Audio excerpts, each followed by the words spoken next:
Hello, hello, hello. This is Gresh from the I Am CEO podcast, and I have a very special guest on the show today.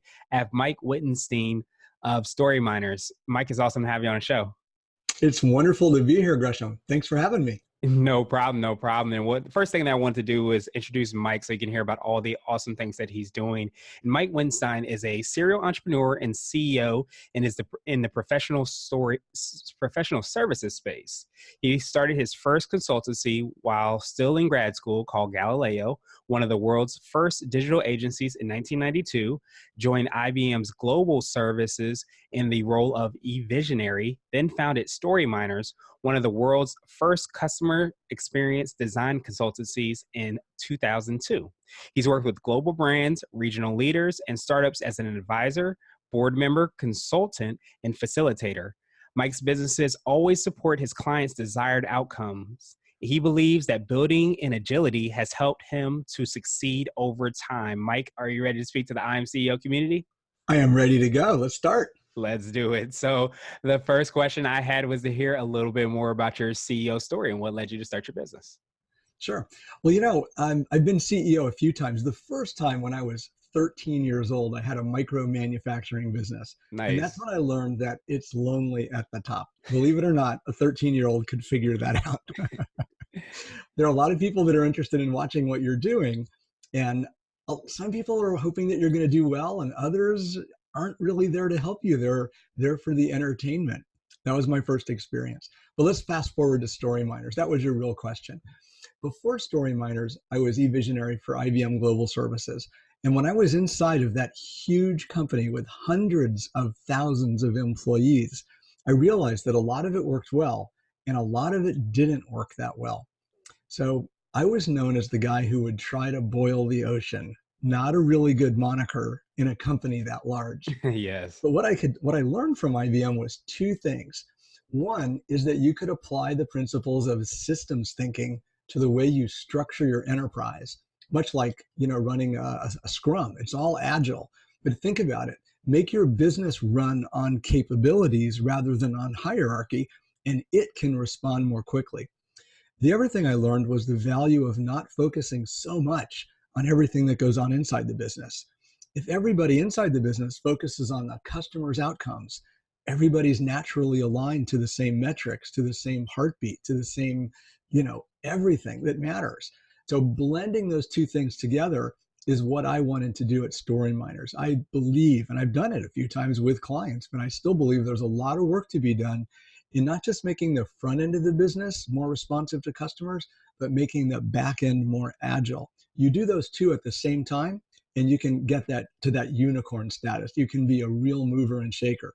Most companies today only work on one side. They work on higher sales on the front end or lower costs on the back end.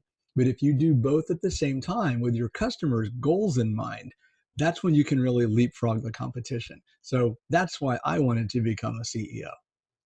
Awesome, awesome, awesome. And I'm sure, and it's great that you've been able to see that as a 13-year-old, but also in IBM, which is a huge, big company, to be able to kind of distill down some of the things that a big company like that can kind of work on, but also you can see it in businesses and organizations as well. So I know you touched on it a little bit, but I wanted to hear a little bit more on how you're doing that with StoryMiners. Like, how are you kind of helping support those clients so that they do reach that unicorn status, so to speak? Well, not everybody can be a unicorn. They're very unique by definition. But we can help people to become a lot more agile, a lot more profitable, and to make it a lot more fun to work there. So what we typically do is somebody will come to us and say, hey, StoryMiners, I'm stuck because, and then they'll fill in the blank. One of their stucks is I can't get my people to follow me. I've got all these ideas, but nobody's on board. So whether that's a mid-level manager or an executive, we blend the power of story and customer experience to suck out of them all the juicy parts of their ideas and recast it back as an experience of the future. When that person shares their vision, not so much in terms of, I want you to do this, I want you to do that, but in terms of a little bit of a fairy tale that's believable and that's got some hard-nosed business numbers to it as well, people start to turn their heads. They get interested. They go, that's something I could support. I really like that idea. That feels like me. That's why I came to work at this company. And that gets them very excited. Another thing they could be facing is a pivot. And you're your show, Gresham, is people in pivots. You could have Mhm. named it that. Yeah. Everybody's looking at a new angle. They're being pressured or they feel a calling. And when you're facing a pivot, we don't get the luxury of 50 years ago where you can just make one small turn of a single dial and your business is better. It's much more complicated than that. You've got multiple things you've got to touch at the same time. So, in order to orchestrate all that change, everybody's got to get behind a singular vision. And it can't be just a mission statement like, we're going to be the best in the Southeast. Well, what the heck does that mean? Nobody can follow that. That's not leadership. That's just Mhm. rah rah talk. Too much beer, not enough time for that mission statement. Yeah. That makes So what you got to do is give them a really clear picture of how their role is going to roll out in the future. So you don't just say governance and leadership things, you say frontline things and you write stories with your people, you enact experiences that they can feel a part of. And you only go, this is my secret sauce, is Mhm. you only go 90% of the way.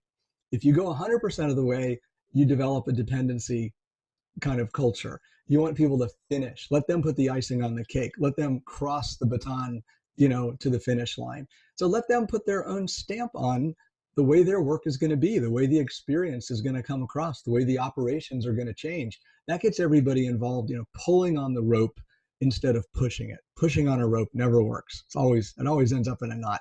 But pulling it creates alignment and everybody gets to pull more, it makes more progress. That makes perfect sense. And I guess like when you start with it sounds like when you start with like a story and you have that story to align and bring everybody together, but you don't go all the way like you mentioned in your secret sauce, you go 90% or I guess whatever around there. It not only becomes the person's story that started the company or has the company, but also it starts to become everybody's story, it seems like. You're a wise man. There you go. I've been listening a little bit, so that helps With a out a great little bit. smile for people who are listening only. I know, right? I need to be a YouTube celebrity, maybe, and that'll work out. And so now I wanted to switch gears a little bit and ask you for what I call a CEO hack. And this might be an app, a book, or habit that you have, but it's something that makes you more effective and efficient.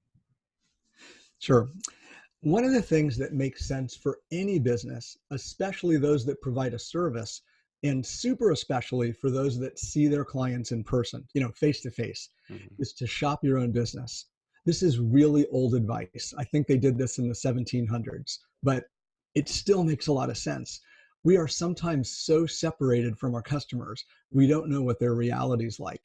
When you walk in your customer's shoes, when you look at the business from their perspective and see how easy or how hard it is, how friendly or how frustrating it is, you almost know instinctively what needs to change. It's like that TV show Undercover Boss, but Mhm. without all the drama and the crying. It's common sense. So Right. that's one of the big that is my big thing. The second one is however much technology you have in your business right now, double down and get more. You can't get behind the curve on technology lest it swallow you or your competition swallow you or you become irrelevant. In my opinion, one of the most important competitive factors today for every business, especially for CEOs of small business and mid-cap companies, is how fast they can learn. Learning is not seen as a strategic capability the way I think it should be. It's usually like a training thing that happens after the fact. But you need to pick the technologies and the tools that you want to use in your business earlier and start your people learning about them so that you can incorporate their goodness or avoid them. But you got to learn first. You can't just take someone else's advice because then you're going to be doing a best practices thing. And if you're trying to be first, best practices is the worst strategy to follow because it guarantees to get you in second place or third place. By the time you get to where your competitors are, well, wait, that's where your competitors were. They've moved ahead. Right. So They're those are already my working two on the hacks. next white paper, I guess. Yeah. Yeah, that makes perfect sense. No, that's a great reminder and thing to kind of keep in mind because often, a lot of advice what people say is to follow what somebody else has done so that you can be successful as well too. But if you're trying to be, like we talked about, the unicorn status or innovator status, you can't do that to some degree. So I guess you're saying that you should really focus on, learning what these technologies are and kind of being an innovator within yourself by testing it out and being the subject matter expert, I guess. Well, you need to be your own subject matter expert so that you can apply it to your business. Let's go Mm, back to unicorns for a second, Gresh. mhm. Nobody can be Bill Gates or Stephen Jobs or Isaac Newton or Joe Namath or anybody that is achieved like rock star status. Every one of those people came prepared and they got lucky. Mm. So we can try as hard as we want, but this idea that everybody can be a unicorn, it's just not real. But everybody can be of great value to a certain number of customers. And if you go down that path, you're guaranteed more success than if you try to imitate, because posers always get figured out. Yeah, get There's no exposed. value in doing that. Yeah. Yeah, that makes sense. And like you said, if you're staying true to the value that you're trying to provide to your clients and your customers, then you may be able to really make an impact and move the needle more than sometimes you think you are if you're trying to copy somebody else. Yeah. Can I build on that for one more second? Absolutely. Yeah. You use the word value, which is really cool. It has a couple of meanings. One is like the financial value or the time value or the experience value, but the other has to do with your principles. And I think you need to move forward with both, because brands today make a statement not just by what they do, but by who they are and how they are. And from my perspective, my little purview in the world here in Atlanta, I'm seeing more buyers, B2B and B2C, look inside of companies to find out how they're wired before they make a decision to buy. So that's idea that your brand is invisible or you're transparent, if you will, is key. So you need to create value for others and you need to bring your values with you, because that makes it easier for people to shop, and it also makes them easier for them to say yes to you. It also means that people who don't share your values won't be your customers, and you have to be okay with that. Yeah, it's like one of those things where you're not trying to be all things to all people. So you're trying to stay, I guess, intrinsically motivated based on the values of the people within the company, but I guess the company itself. And then you're trying to basically showcase that as best as possible. Was that accurate to say? Well stated. Very Well good. stated. Very Awesome, good. awesome, awesome. I'm a good learner. So there you go. And now I wanted to ask you for what I call a CEO nugget. And this is a word of wisdom or piece of advice, or if you can hop into a time machine, what would you tell your younger business self? I've used this as a closer on keynotes around the world for the last few years, and I think this is the best answer for your audience. Mhm. No matter how hard you try or how much you spend, your brand can't be any better than what your customers experience. And what that means to me is you've got to put an inordinate amount of attention on the very front lines of your business and understand intimately and in detail how your customers are dealing with that chatbot, with that website, with that call-in service, with that old-fashioned fax machine, with how dirty the lobby is in the waiting room, with how fast your delivery is, blah, blah, blah.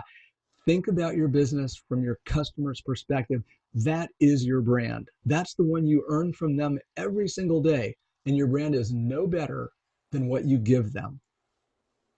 I love that. And that makes perfect sense because I think a lot of times we sometimes are so close to whatever we build or we create and we think it's so great. And it might be great, but the only way to kind of truly measure that is, like you said, your clients and your customers, how are they interacting? What is their feedback based off what it is that you're doing or you're providing? Yeah. And again, building off of what you just said, Hmm. I love it, because what you just implied is if you're there on the front lines paying careful attention to how your customers react, you are in a position to know what they want next, Mm. which means it's easier for you to provide a better experience and it doesn't cost as much, because designing costs less than reacting every single time. So if it's something worth doing, put it into the way you normally work. Don't make it an exception to the rule. There you go. That makes perfect sense. And now I wanted to ask you my absolute favorite question, which is the definition of what it means to be a CEO. And we're hoping to have different quote unquote CEOs on the show. And as I know you've been one from 13 on up, I wanted to ask you, Mike, what does being a CEO mean to you? Hey, I've also been an employee There you go. and a partner. So this answer is coming from A lot of different CEO. angles. Yeah. I think the most important thing about being a CEO is to remember that you are first and foremost an example for other people. It's one thing to lead a great company and to have a wonderful marketing plan and to be an astute financier. And you have to be, you have to live your values. You've got to be the kind of person that you want other people to see, to become, to follow. Don't underestimate your role as an inspirer of your employees, of your partners, of your even your competitors. You need to be yourself. And everything you do sets an example.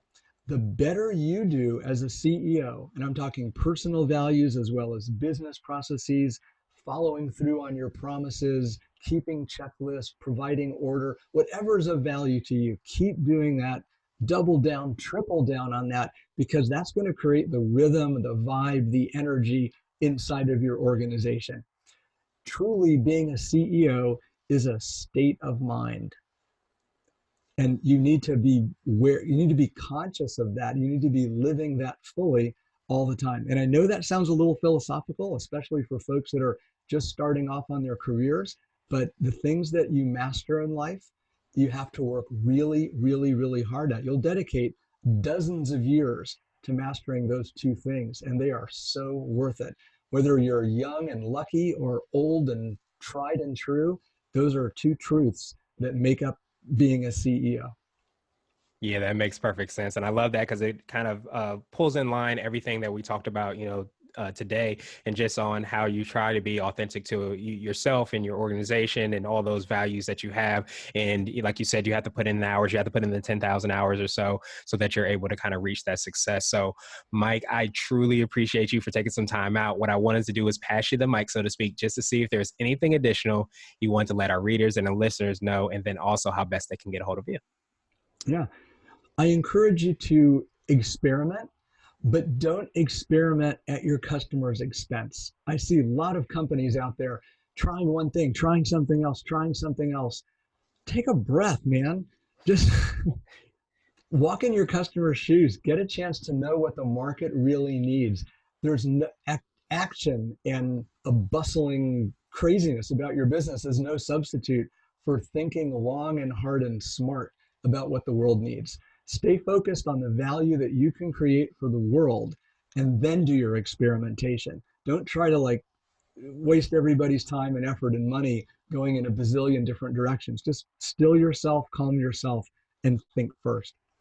To get in touch with StoryMiners, the best way to do that is just to pick up the phone and give us a call. We love telephone calls. 770-425-9830. Our website is StoryMiners.com, StoryMiners. You can book time there. Of course, you can send us an email, info or hi at StoryMiners.com. And we welcome chatting with just about everybody. We're big believers that story and experience are two sides of the same coin. If you know the story that your customers want to tell about you, that kind of tells you what kind of experience to create. And building that experience is your strategy. There really is no other strategy. Every strategy that you see in the world, whether it's financially, operationally, or scientifically oriented, it's all aimed at making value through experience for the customers. So that's our perspective, and we love that. Graham, Gresham, thanks so much for having me on the show. It was really fun. Great questions. Thank you. Thank you. No, it was a pleasure to have you on. Thank you for providing so much value and information and reminding us to kind of start out with the story and then reverse engineer from there to create that experience that your clients want. So I truly appreciate you again. I hope you have a phenomenal rest of the day, and we'll make sure to have all those links in the show notes as well.